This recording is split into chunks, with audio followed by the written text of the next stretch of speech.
Well, good. Susan Chapman, Director of Member Services for the Tri-Societies.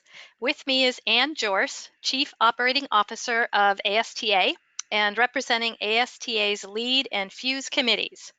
This series is a collaboration between ASA, CSSA, SSSA, and ASTA.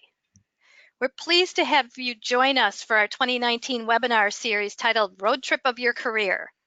This series, using a road trip metaphor, addresses some of the biggest forks in the road that we all face throughout the journey of our careers.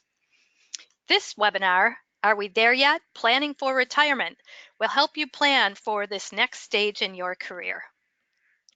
There's just a few notes before we begin. You're welcome to ask questions via the question box on the lower right of your screen. However, to keep the flow of the webinar, we'll answer questions at the end of the presentations. Then after the webinar, you'll receive a feedback survey. Please take a few minutes to give us your thoughts.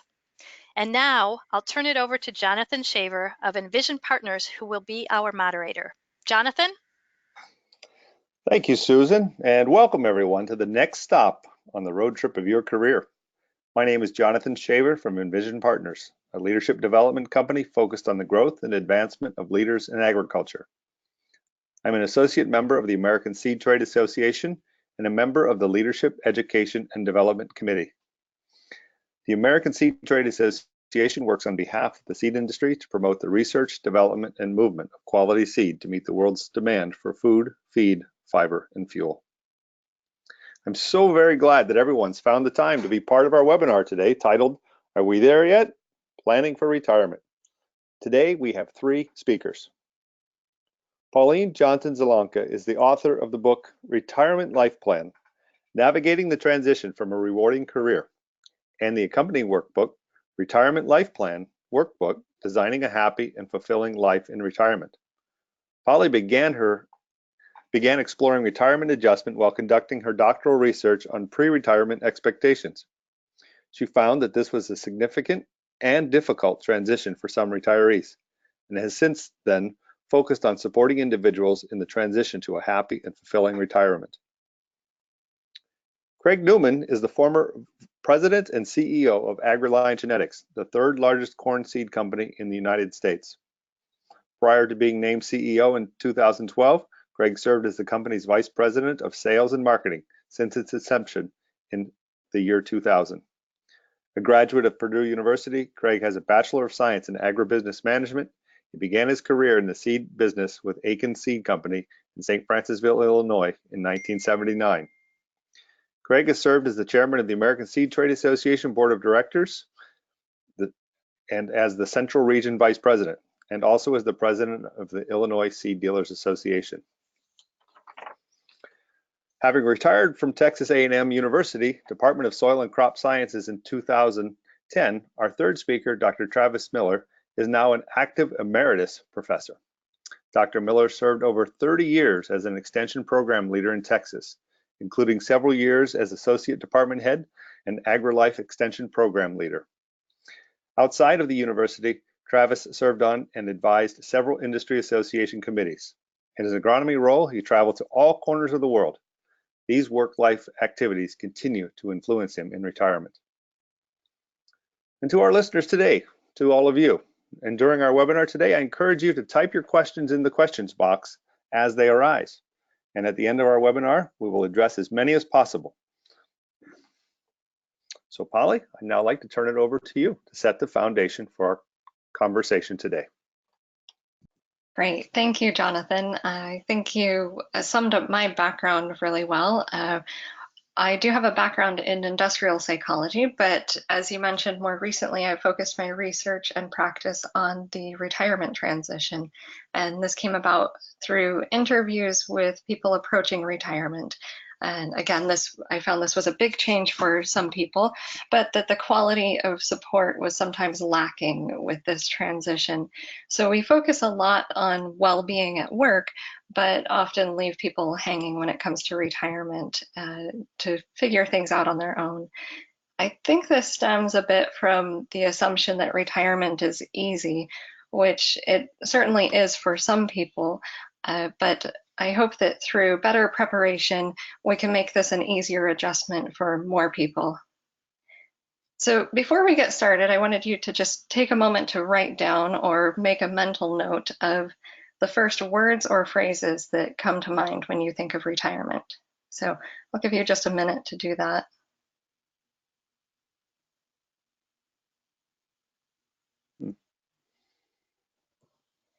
Great. So these tend to be the words or phrases that people tend to think of with retirement often include finances, health, freedom, doing what you want when you want, travel, time with family.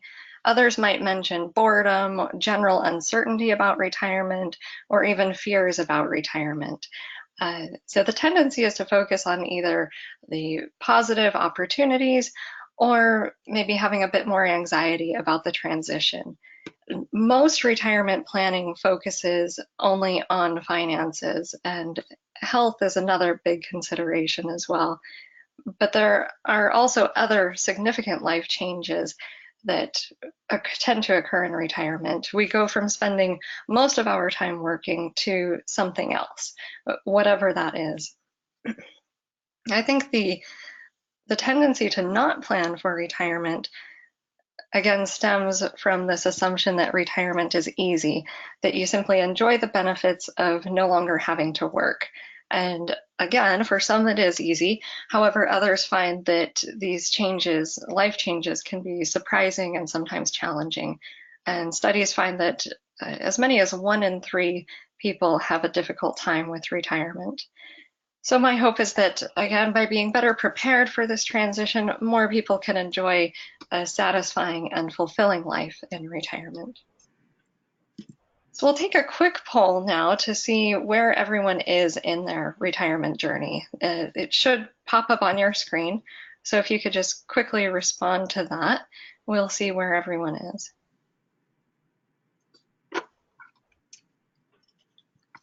Okay, so our results are coming in here. We have a few retirees on the phone call today, so some that are happily retired, and about the same number that are retired and making adjustments. But it does look, Polly, like the majority of our folks, about 55%, are planning actively for retirement. Well, about 35 are curious but not planning yet. So it looks like we've got the right audience here to get to them early while they're actively planning. Okay, great. Out of curiosity, are there any that do not plan to retire? No, actually, I'll never retire. 0%. As we expected. Okay. Okay, great. So yeah, if you're happily retired, then you're perhaps enjoying the new lifestyle that you've settled into. Hopefully this presentation will give you a few new ideas or confirm what you're already doing. If you're retired and still adjusting, it's a good time for this webinar, and hopefully you'll get some ideas that will help with that process. We might discuss some areas that resonate with you, that you feel you need to focus on, and other areas maybe you've sort of figured out already.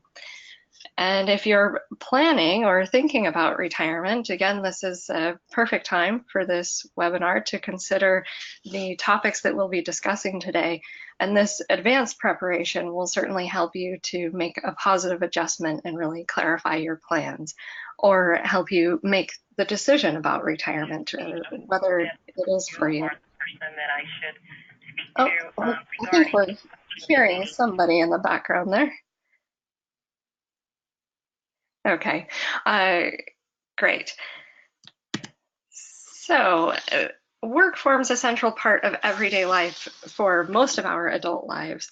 It contributes to general well-being in positive ways and maybe also in negative ways.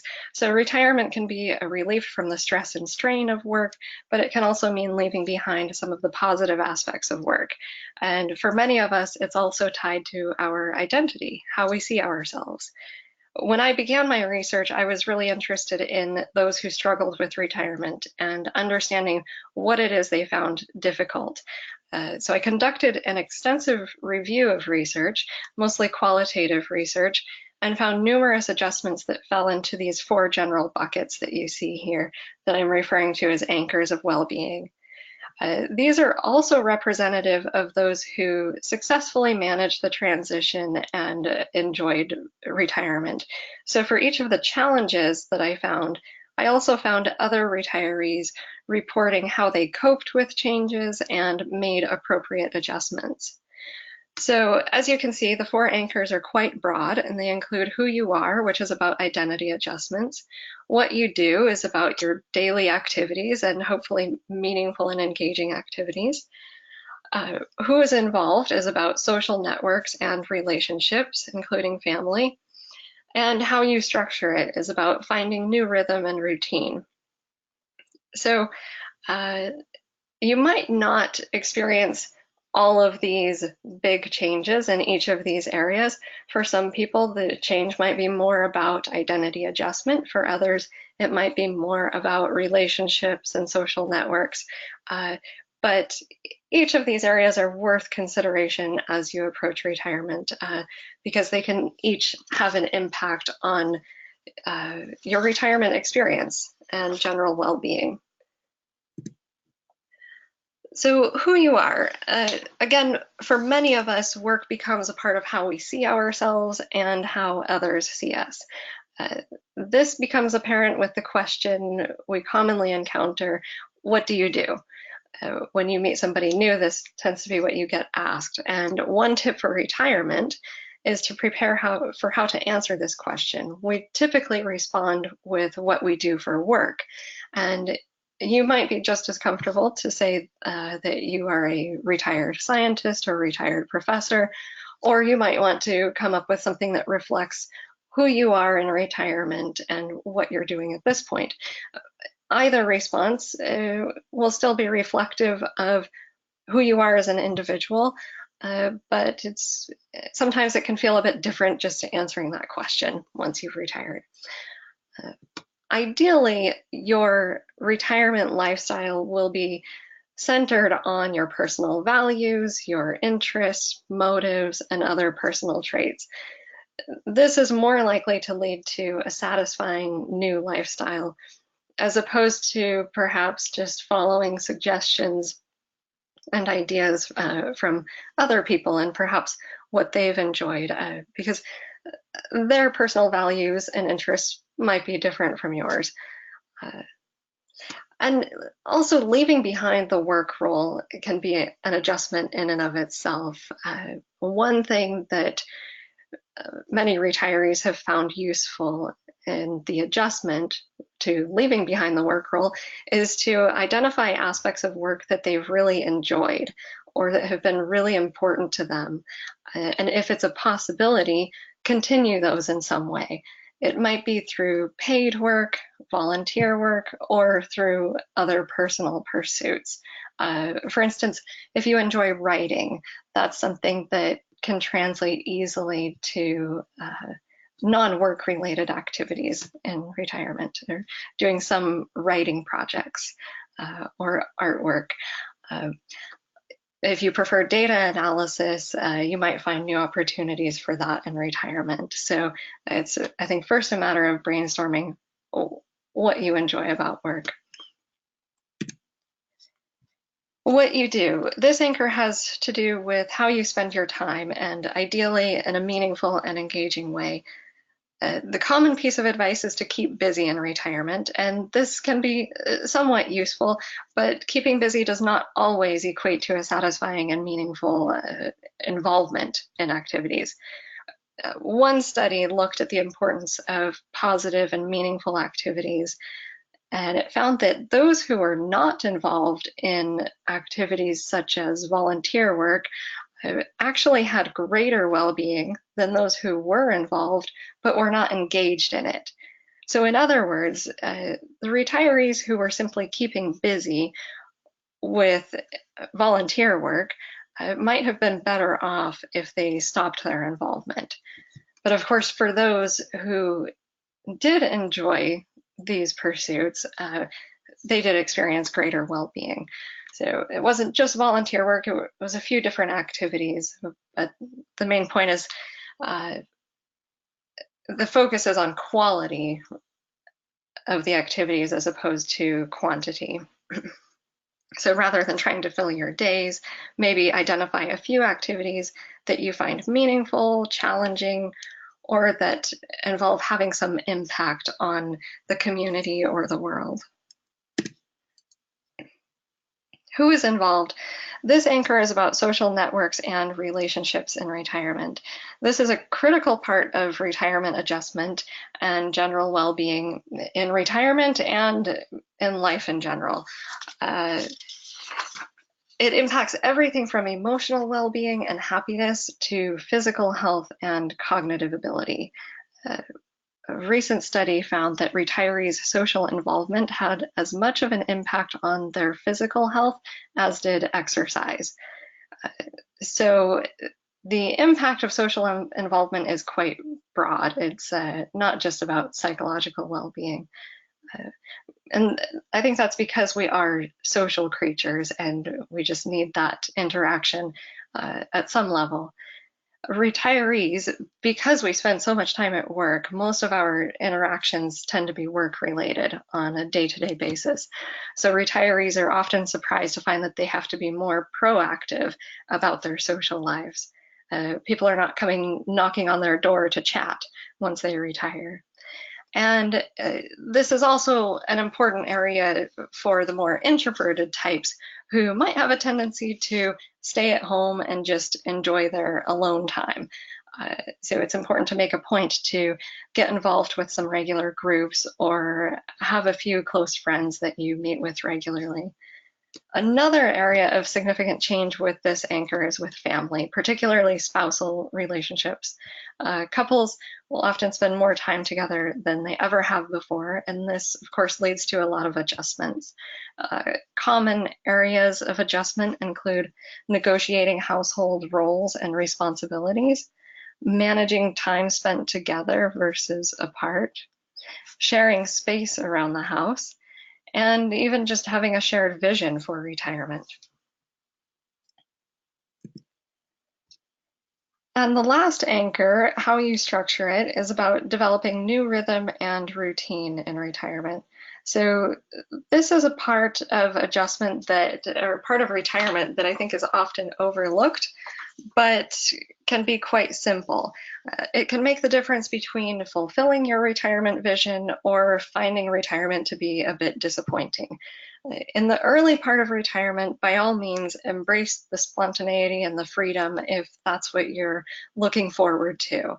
But after a while, the lack of any sort of structure or routine to the days tends to become problematic. Sometimes people will end up feeling empty, having low energy. They have difficulty starting or completing projects and general difficulty getting the day started.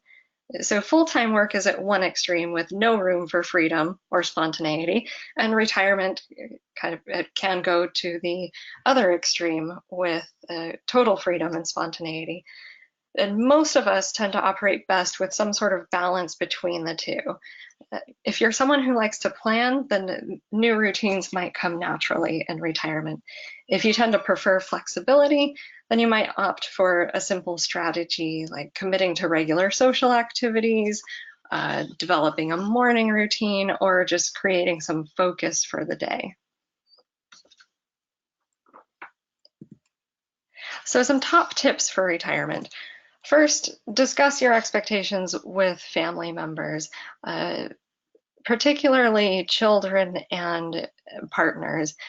Get a sense for their expectations about your retirement as well, and find a way to express your own vision for retirement, particularly how you expect to spend your time and your money.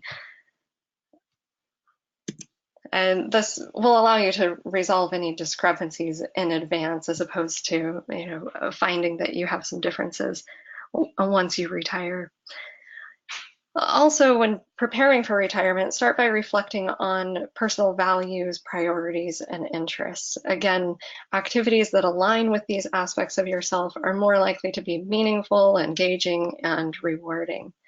Uh, you could just brainstorm all kinds of possibilities, but if you first ask yourself, what am I most interested in now at this point in my life, that might help to guide you to something that's more meaningful or enjoyable for you. Or what's most important to me at this phase in my life is another question you might ask yourself. And plan beyond the honeymoon phase. So oftentimes we tend to think of things like travel, relaxation, or projects around the house when we think of retirement. And it is a great opportunity to do these things, but these also tend to be more short term. So consider what you might do after you complete some of these projects or some of these things. What are some regular sustainable pursuits that you might enjoy? And what activities would you be able to continue if you encounter health issues? So if you enjoy running, but you end up having knee surgery, what other activities would provide fulfillment? And that takes us back to tip number 2, and starting with your values and interests. And also develop a plan B. So we don't have anyone on this webinar at the moment that's not planning to retire, but for those who aren't planning to retire, or even if you're planning to retire several years from now, it's a good idea to come up with a plan B for the timing of your retirement, because oftentimes it's a matter of circumstance, not just personal choice. A recent survey found that 60% of Americans plan to work past age 65, but 40% had retired sooner than planned. And this can be a bit of a difficult transition when it's not entirely your personal choice. It's more a matter of circumstance. But by having both a financial plan and a vision for life and retirement, this will help the transition tremendously to have a more positive adjustment. So that's it from me, and Craig and Travis will share more from their personal experiences. For more information, you can find my book and the workbook on Amazon. The book expands on the themes that we discussed today, and the workbook is just a quick and simple way to clarify your plans. I also have a retirement planner that I'll be publishing on Amazon soon as well, that provides a more visual way to look at the first few years of retirement and how you might spend that time. And then, of course, if you're interested in more personalized preparation, I and my team of coaches are available for retirement coaching, and I'd be happy to discuss that with you as well. But I hope that you all found some useful tips in this today, and it starts you on your journey. Very good. Thank you very much, Polly. And now we're going to hear from Craig Newman and Travis Miller as they share their retirement journey, as it were. And you will recognize the 4 anchors that Polly shared with us in each of their stories. So I'll turn it over now to Craig Newman. Yes, thank you. Well, my name is Craig Newman, and I was a workaholic. I had no personal hobbies. My time was spent focused on 2 areas. One was the success of Aiken Seed and AgriGold and AgReliant for 37 years, plus number 2, coaching and attending and supporting events of my 4 children. I was thinking about business or family 24/7. So retirement was not on my radar until late in my career, probably like many other retirees. Here are the 3 phases of my 37 years of planning for retirement. So the first phase was years 1 to 34. I completely ignored the R word. So it takes you to years 35 and 36. The second phase, I was in utter terror about what I was going to do in my next life. I really thought that I would retire and drop over the next day. I had a contract as president and CEO, so I knew my exact retirement date, but no one else did. The third phase in year 37, the first 6 months, I actually did begin to face the reality as the search for my successor was being conducted confidentially. And a real sign of my realization was that I actually changed my 401k portfolio from very aggressive to moderately aggressive. I'd been advised for several years that I needed to not have such a risky or aggressive portfolio, but I thought, I didn't have retirement on the radar, so I was going for it. And so that was a sign that I was beginning to think about it. So I did move from utter terror to realization in that phase. The second part of the third phase, the second 6 months, I actually announced my retirement in November, and my successor was named in January. AgReliant had a reception for me at the American Seed Trade meeting in Chicago in December, and basically the conversations all went like this. Well, congratulations, and what are you going to do? And I said, thank you, and I don't know. So I had now moved from realization to actually discussing and planning mode. So it ended up fairly simple objectives. One was to stay busy. Two, stay engaged in the seed industry to some degree. And three, visit 7 grandkids regularly who are spread around the U.S. Now that group's grown to 8 with number 9 on the way. So I'm very busy doing that. But one thing, my wife and I did make during this phase a list of options, that potential things I might be doing. And I've been fortunate to really have been able to pursue several of them. So these are my main retirement activities. First, I'm the president of the Mount Carmel Area Economic Alliance, and I'm the employee that I spend about 20% of my time doing that. And the way that happened was my office had been in Westfield, Indiana, 3 hours from my home. So I was basically around here on the weekends, and I knew several of the business people. And when I came back, being kind of retired, they kind of jumped me about taking this position. So that was not really, that's the one that was not foreseen. Secondly, I'm involved in the ASTA Management Academy at Purdue, which is, some of you may have gone to that. It's 1 week per year, and I'm what's called the executive in the classroom. So I'm involved with that activity.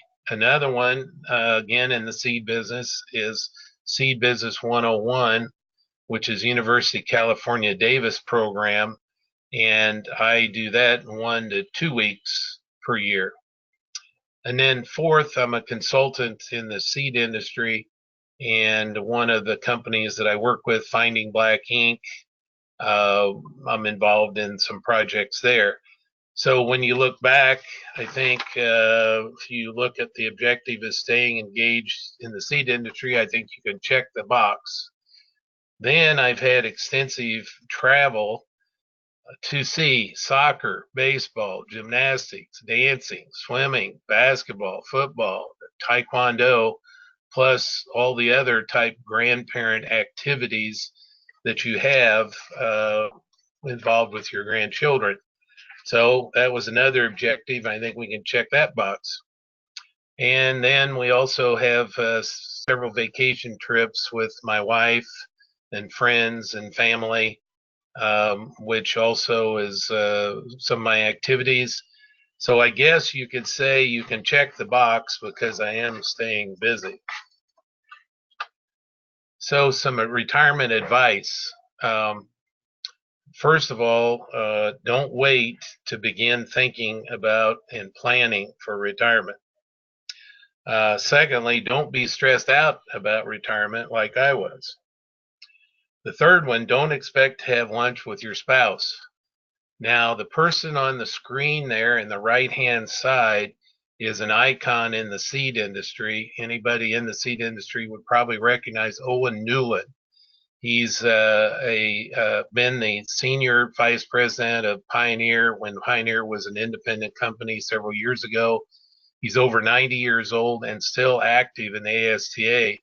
So I was pretty honored that he came to the reception there in Chicago, and he came up to me and gave me the advice. He said, I'm going to tell you the same thing that my wife told me when I retired, and that is, dear, I married you for good times and bad times, but not for lunch. So I think this gets back to Pauline's comment. You know, your lifestyle is going to change, but you remember your spouse has got to make adjustments too, or does not have to make adjustments. So I thought that was a pretty humorous piece of advice. Number 4, do financially plan for retirement, which I did do this over the years. So that was a good one to check off the list. 5, do actually write down potential retirement ideas of things you might do, you know, jobs or activities or hobbies or that kind of thing, and have a discussion about that, and then strive to achieve those. And 6, do look forward to retirement. Unlike me, you can look forward to retirement because retirement is great. So thank you for the opportunity, and we'll see if there's any questions later. Very good. Thank you very much for your comments, Craig. And now we're transitioning over for another perspective from Dr. Travis Miller. Dr. Miller? I enjoyed your comments, Craig. A lot of those are pretty much what I've run into in my career. I'll give you a little bit of perspective. I guess how you plan for retirement depends on what you're doing now, or what your career was. And I spent my 39 years with the A&M system in the extension service. I was an extension specialist traveling the state of Texas, and met with the public a lot. I excuse me, having a little croak in my voice. But I found that the last 3.5 years of my career, I was associate director of the state operations for the extension service, and I kind of got separated a bit from my career as agronomist. And you know, that's really been my passion over years, and I wanted to find a way to stay involved with the society, stay involved with the soil and crop sciences, and stay involved with the industry as a whole. I retired from the system in 2017, and after all of the broad array of things that I did in the last 3.5 years, I guess I spent an average of 3 to 5 meetings per day. I traveled about 60, 70 days a year. I really did, like Craig said, I didn't spend a whole lot of time planning for it, and I think that was something I should have been doing. But we truly do. We have a lot of training. We have an investment by the public. As an academic, we have an investment by the public of up to $6 million or so a year. We have a lot of skills and capabilities coming from all those years of experience and all that training we've had. And I truly think the reasons for retirement don't necessarily include lack of interest in the subject matter. It's a matter of, hey, there's other things that I want to do before I punch out, and what are those going to be? And at the same time, we want to stay involved in what we've spent our career at. I do a lot like Craig did. I have a lot of interests on my own. I spend a lot of time with family. I have some grandkids. Matter of fact is we're going to Galveston Island for 4 nights. When I finish this seminar, I go hunting, I go gardening, I do a lot of exercise, active in the church, act in a lot of social activities. Like Craig, I was actively involved in investments during my career, and I continue to do that. I find that interesting. I have picked up on my physical activity. I spend about 2 hours a day walking or exercising, and it's been really positive for my health. But looking at what opportunities I might have as professional, as a retiree, of course, I received an emeritus status, and that gives me a cubby hole here on the campus, an office and a phone, and some access to technical help. I do review manuscripts, some on various committees. I spend some time mentoring. I have an interest in international agriculture. I've done a lot of that in my career, and I plan to do a little bit of that in retirement. Volunteer work. One of the things that I've been volunteering on is I'm on the local water district, and I serve as a treasurer for that body, and I spend quite a bit of time making sure that we have money to pay the bills and that sort of thing. Look at other opportunities for professional activities. Currently, I'm not involved in consulting and really don't have any plans for it. Other businesses may be an opportunity, but that's really the top of the list you see there is where I spend my time. And it's really a matter of looking at it, apportioning it differently than what you did in the past. You spent that, 60 hours or so a week on the job, and a little downtime. You work with family and church and so on. Now I get to spend a much larger chunk of time and be a little more selective on the activities that I want to do. The international opportunities look like a real opportunity for just about anybody in retiring from agronomics in agronomy. But in one of the areas we can look at is the USAID funds a whole lot of grant activities for universities and NGOs across the country to improve agriculture and improve lifestyles. And for example, an example of this is our Norman Borlaug Institute, and I've been to 6 or so countries with the Borlaug. But I think you need to look at opportunities like this slide on the door. Are you going in or are you going out? You're going out of a full-time job, but there's opportunities to do just about as much as you want to, and there's lots of other things that keep you busy. And I really enjoy the more time with family, traveling, but I sure enjoy keeping my fingers in it. My advice is develop a plan. What is it you want to do? And as you plan what you want to do, what is it you need to do it? In other words, what do you have to have in place to do it? I advise you to make the contacts. If you want to be collaborating with people that you're currently working with, contact those people. Let them know you're interested. Be sure to save a list of all your email, phone, and other contact information. Branch out a bit. Many of us academics, and it's usually not extension faculty, but other faculty members, have very narrow little niches that we spend our days in because we're directed by grants and so on to focus on those areas.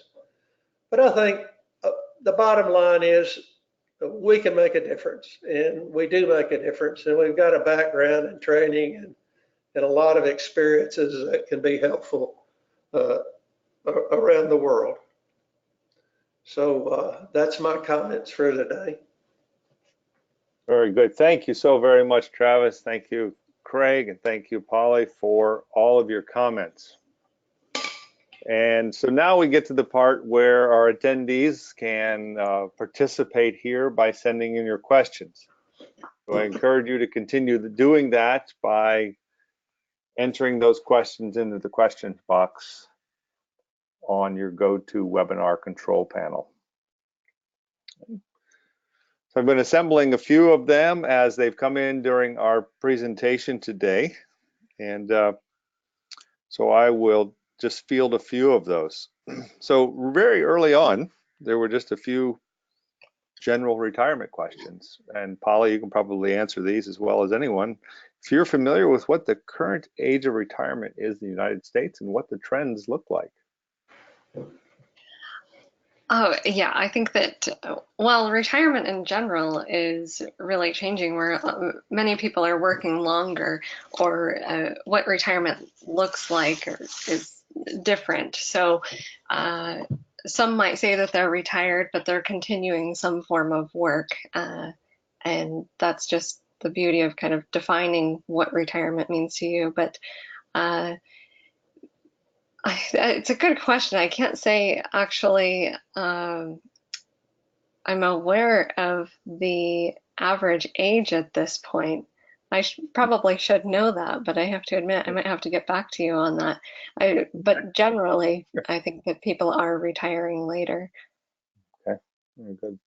Well, along that same lines, and perhaps Travis or Craig, given your exposure to the world, how is the attitude about retirement in the United States different or the same than it is around the world? You know, Craig. My parent company, AgReliant Genetics, is KWS from Germany and Limagrain from France in a joint venture. And my observations from that, particularly, I know at the top management, they have an absolute retirement at 65. If you're the top, at the very top. I mean, in their organizations, the CEO or the president or the chairman of the board, they have to stop at 65. So that's one thing. But on the other hand, seems like my observation is that from those two groups, that several people, if they're not in the very top management, a lot of them will 62-ish is kind of around the area that I've observed. It's not scientific, but I would say that those are my observations about at least Europe compared to the U.S. Okay, so the age is a significant difference, and it's more or less mandated. So it's kind of like knowing you have that confidential retirement age, but there it's public, 65, and that's it for top management. Any thoughts, Travis or Polly, about the attitude, about the fear or excitement? I guess I'll quickly answer just in the research that I reviewed, and also living over in England for a few years, I think I really found a lot of similarities in the adjustment process and the concerns about it. I know that they did just abolish the mandatory retirement age in the UK in 2011. And so that's I think a big positive change for people there, but not to be forced to retire when they reach, I believe it was 65 was the mandatory age. So now they have the opportunity to continue work.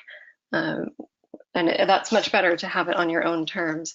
But otherwise, in terms of experiences, I think I found a lot of similarities between Europe and the US. Mm-hmm. Mm-hmm. Very good. Very good. So another question. I think we'll take this one to Travis and to Craig, and just general advice.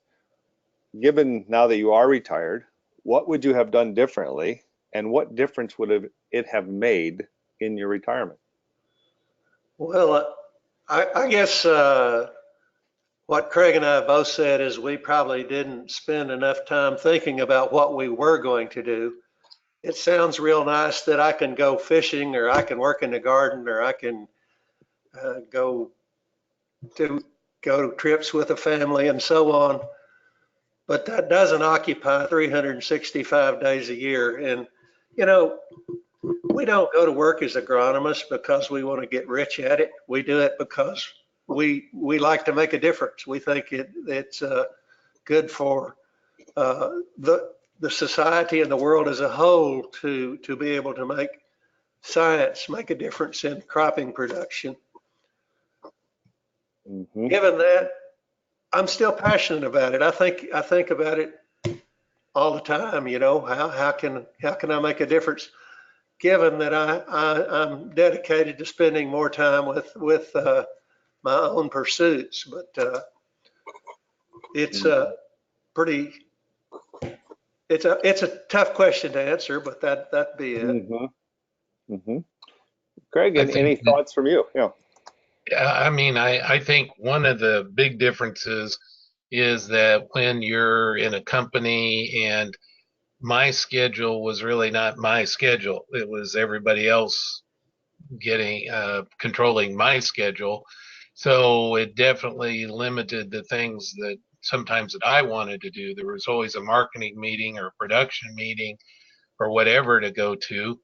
And the difference is now I have do the same scheduling, and I've got 8 events today or whatever it is, but I scheduled them, and Mm-hmm. I decided when I was going to do what. If we're doing a bathroom workover, and so now I think Friday we're going to be going to Evansville. But when you're working, I never would have thought of that, because I was a workaholic.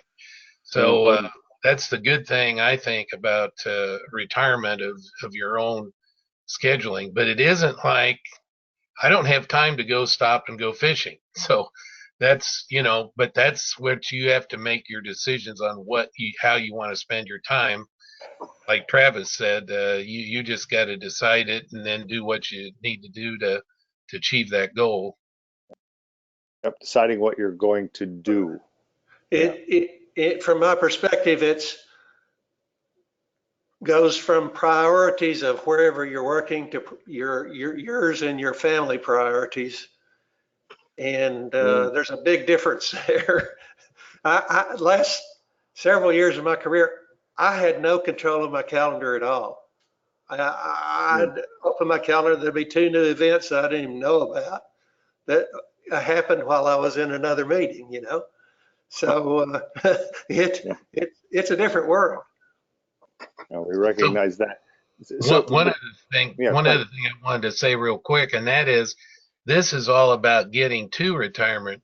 There probably needs to be a webinar as to what you do after retirement in terms of, do you, clean up your financial affairs, make sure your will's in order, get the Mm-hmm. all the stuff that your kids left from college or is in the garage, and you need to sort it out.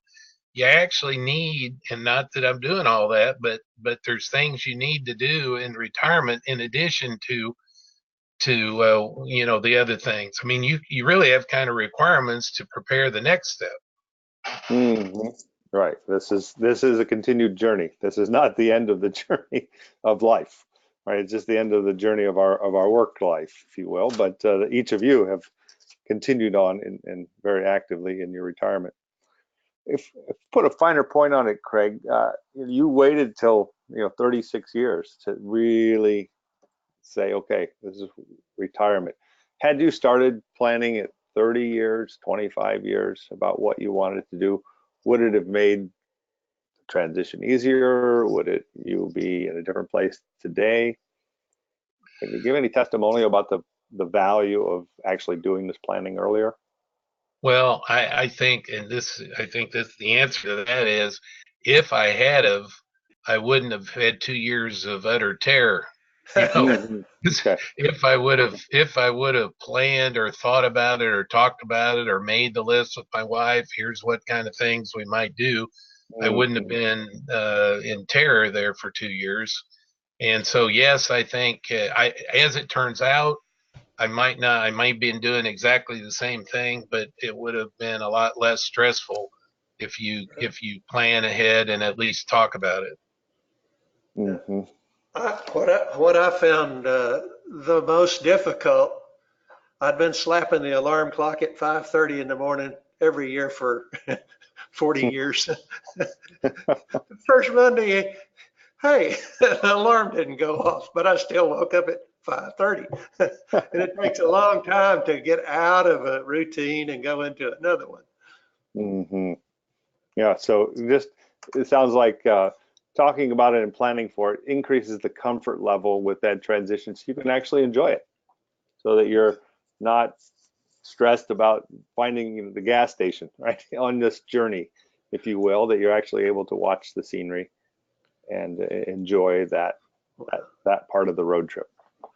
Well, I think we all need to understand, at least from my perspective, it's not about working uh, long hours and days after you retire. It's enjoying what you want to enjoy, but still keeping your hand in and taking the opportunity to make a contribution, work with the next generation, do some mentoring, maybe talk to people that are thinking about retirement. I know that I've had several coffee shop talks with people planning retirement that you're trying to feel me out on what's the next step.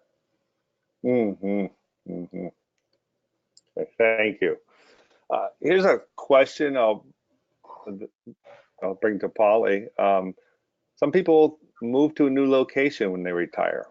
What kind of advice or cautions would you suggest, and how does that fit into your anchors? Yeah, that's a great question. Because retirement is one big life change, and moving on its own is also another big life change.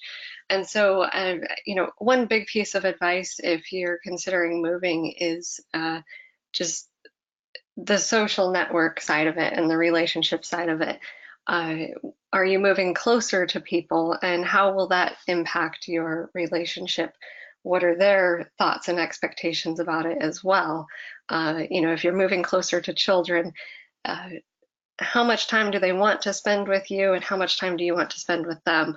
Uh, Also, Mm. just support networks. If you've been living somewhere for a while, you probably just have people that you know around the community. And when you move, you tend to lose contact with support networks that you've just established with where you are. So you might just want to consider who would still be in your support network when you do make that transition as well.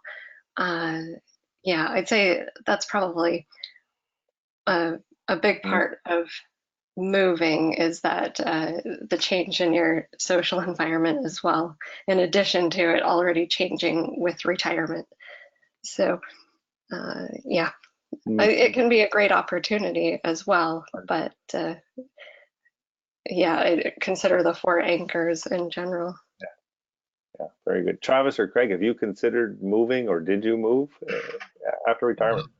No, I didn't. And, friends have, I live in Illinois, and friends have places in Florida, and they want to go there for 2 months or 3 months or whatever. But the thing to consider that I think is the potential or downfall is you've made all these friends in your community. We've been here 40 years and been involved in activities and all that. And, you have that social network here.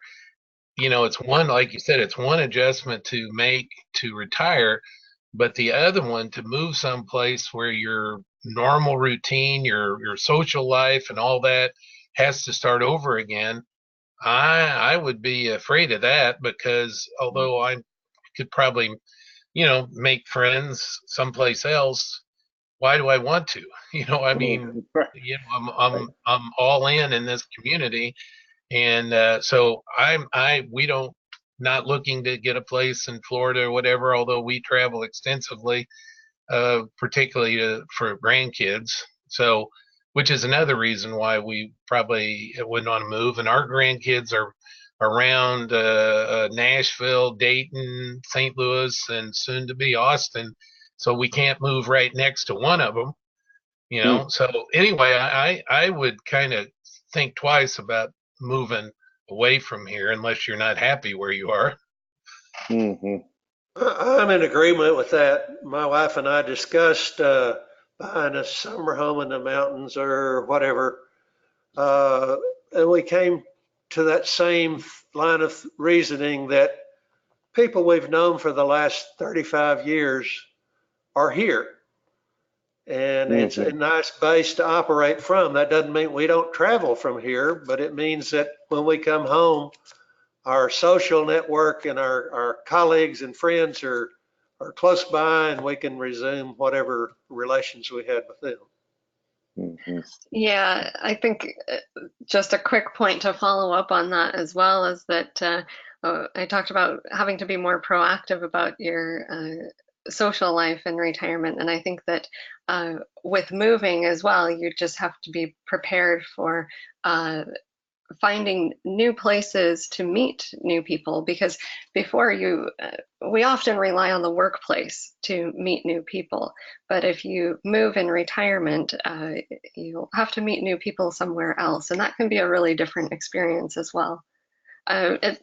But it may be a great thing for some people. I think you just have to be prepared for that part of it.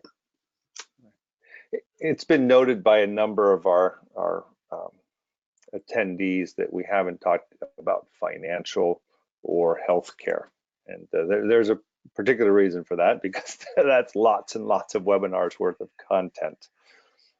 But I would just ask you, Polly, can you say anything in the minute or so we have left about how financial considerations might fit into your anchors?